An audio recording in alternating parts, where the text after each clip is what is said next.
Nobody saw this coming.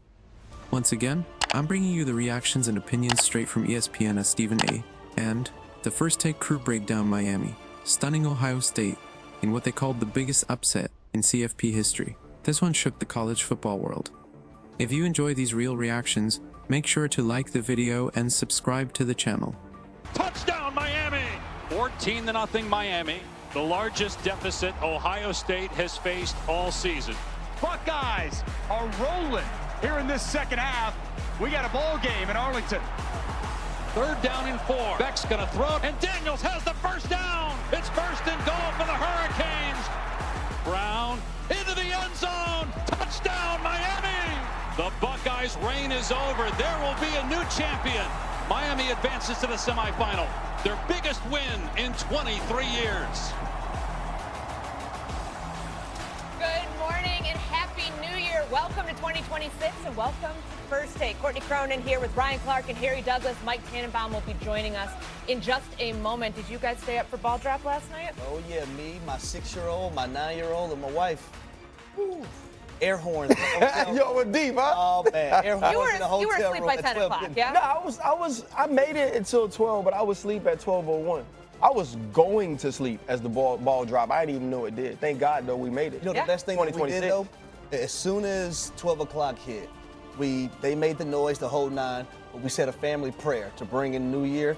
That was my highlight of my day. Absolutely. Some good vibes to bring in the 2026 year. We had college football. We know that New Year's Day is all about college football, and the CFP quarterfinals kicked things off on New Year's Eve with the Goodyear Cotton Bowl Classic between Miami and Ohio State. The Hurricanes pulling off the biggest upset of the CFP era when they sent the defending national champion Buckeyes home with a 24-14 loss. Ohio State's offense showed a little bit of life in the second half, but Miami's run game and the defense led the Canes to a win. Here's Carson Beck and Ohio State head coach Ryan Day after the game. This is all I got. This is what I've lived for my whole entire life. You know, when you get in these big-time moments, you fall back on your preparation, and when, you know, the moment calls of you, you rise to it. We put ourselves behind the 8 ball. We worked really hard during the last 3 weeks leading up to this game to come out of the gates and win the first quarter, win the first half, be ready to go. I thought we had an excellent plan on that and what we did. I think the guys bought into it, but at the end of the day, we didn't get it done, and that starts with me.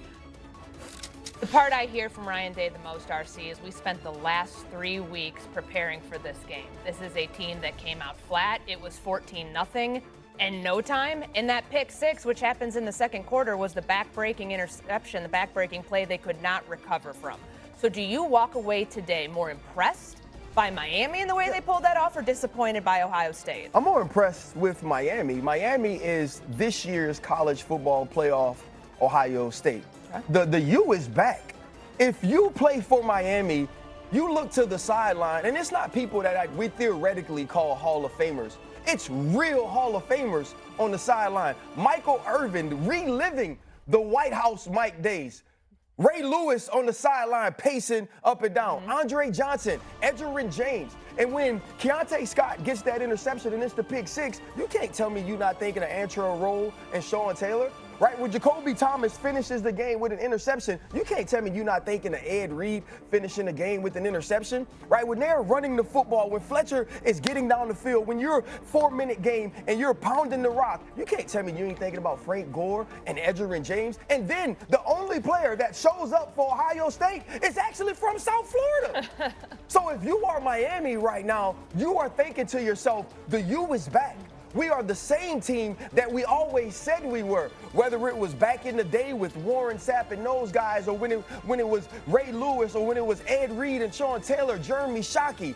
If you're the Miami Hurricanes, you feel so good about where you are because every single question about whether or not you belong has been answered. Yeah, I agree. I think it was all Miami.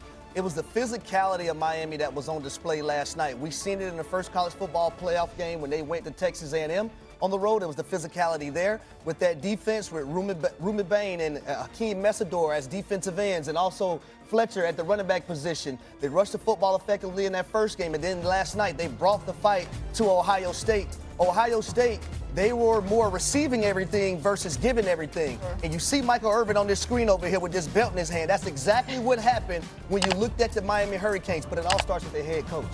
See, their head coach, Mario Cristobal, he's a guy that won 2 national championships at Miami.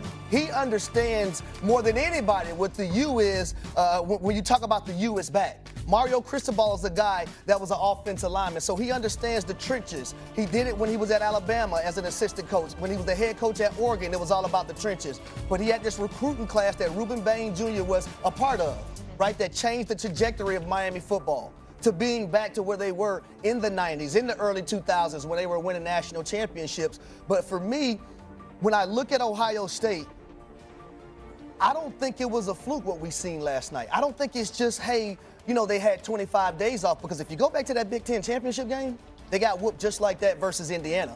So I think it was their DNA this season. And Miami just had the same DNA with better athletes, in my opinion, than Indiana did, and they exploited them once again for the second game. The thing that you didn't mention about Mario Cristobal is when you're talking about all of those dudes on the sideline, there's something that people who played for certain schools or who are from a certain area understand that visiting coaches don't, right? Like when Brian Kelly comes to LSU and I'm walking up to go to Pro Day and people are asking me, who are you with? Well, I'm by myself, because my picture is up in this weight room, right? I get to walk in because I'm part of why these buildings stand. He understands that about Miami. Everybody who played at that school can walk that sideline, can talk to those kids, can touch those kids. You can see legacy whenever you walk into that building. That's what it's about. If you have a school that has history, allow history to be a part of your present. And I think as much as he's realized building a team from the trenches and what it means to be physical and how all of those things help you execute when it comes to the X's and O's, he also understands what the energy of Miami is about. And having people like Michael Irvin there with that sort of access is huge. Well, and he's the first person to tell you that Miami isn't back yet. It was careful to say that in the post-game interview. You said, we're getting there. Because he's one of the staples, though, right? Of because course. He understands what it means to be fully back. But to RC's point, look at his coaching staff. You have a guy in Jason Taylor, even though he didn't play at the University of Miami, he played for the Miami Dolphins, right? And he was a staple in that community. You look at the wide receiver coach, Kevin Beard, played at Miami. The offensive line coach played high school football with Mario Cristobal. So a lot of guys on their coaching staff is embedded in that community, and they understand what it means to be a Miami Hurricane because they grew up with it. Well, let's look at the other side of this, because I've got a lot of questions about what happened with Ryan Day, Harry, and just where the blame is assigned here. So we know Brian Hartline, offensive coordinator, he's going to be USF's coach. Who was calling plays yesterday? Not Brian Hartline. That was Ryan Day's decision. He took over play calling duties. Both of you guys know how long it takes to get into a rhythm. He hasn't done it in 2 years. So the offense starts out slow. A little bit of life there in the second half. When they come back, they're running a lot of 12 personnel, but they were never able to get the job done. As you look at, and you heard Ryan. After hearing the ESPN discussion, I honestly understand why they leaned so heavily toward giving Miami the credit instead of just blaming Ohio State. The analysts kept coming back to physicality, and that stood out to me too. ESPN made it clear this wasn't a lucky win or a fluke. Miami controlled the tone early, jumped out 14-0, and never let Ohio State dictate how the game would be played. I also agreed with the way ESPN tied this win to Miami's identity. The commentators talked a lot about legacy, former legends on the sideline, and how that energy matters. You could feel it in their analysis. They weren't just talking about X's and O's, they were talking about belief. ESPN painted this as a program that finally looks like it remembers who it's supposed to be. That said, the Ryan Day criticism felt justified. ESPN didn't shy away from pointing out the slow start, the pick six, and the questionable play calling. Taking over the offense after not doing it for 2 years was a big risk, and the analysts clearly felt Ohio State never adjusted fast enough. The lack of creativity against an aggressive Miami defense kept coming up for a reason. What stuck with me most from ESPN's take is that this loss didn't feel random. They connected it to Ohio State's season-long issues, including getting physically handled before. Miami didn't just beat them, they exposed them. And based on everything ESPN said, this felt like a statement win for Miami, and a serious warning sign for Ohio State moving forward. ESPN framed this as a turning point, not just a game result. And after hearing all those points laid out, it's hard to argue. Miami earned this moment, and Ohio State has a lot to answer for.